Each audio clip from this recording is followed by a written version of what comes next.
শিক্ষার্থী আজকে আমরা আবার আসলাম। দেখো এই প্রশ্নটা এসেছিল হলো বস্ত্র দপ্তর অফিস সহক পদ এসেছিল এই প্রশ্নটি।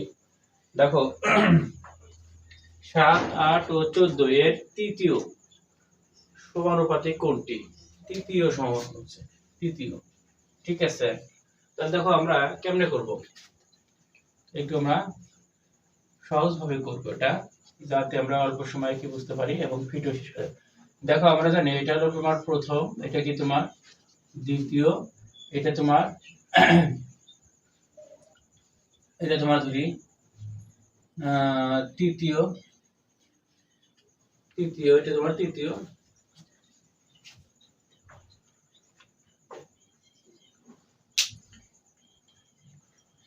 তাহলে তোর তৃতীয় হবে না, তাহলে তোমার ধরবো আমরা এটা ধরবো চতুর্থ। কি ধরবো তোমার চতুর্থ, যেহেতু তৃতীয় কথা বলছে।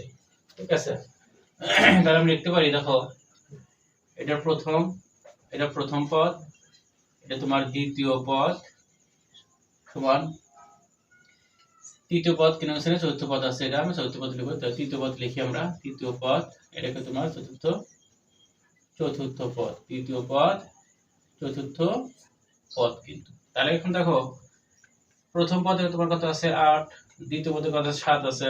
আচ্ছা, তৃতীয় পদে কিন্তু কিছু নাই, মানে আমরা একটা সংখ্যা ধরবো, একটা x ছিল। চতুর্থ পদে তোমার কত 14 আছে, কিন্তু কত আছে 14 আছে। তাহলে এখন দেখো একটু আমরা আর গুণ করব, 7 দিয়ে x গুণ করো 7x, এর সঙ্গে সঙ্গে গুণ করো, তাহলে কত 8 গুণ করে তোমার 14।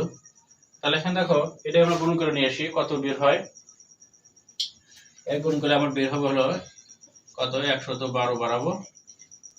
তাহলে এখানে x দিয়ে আমরা পার কত 112, 7 দিয়ে কি করবো আমরা কাটিয়ে করবো, কত হয় 7 কত বার যায় 7 16, 16 বার।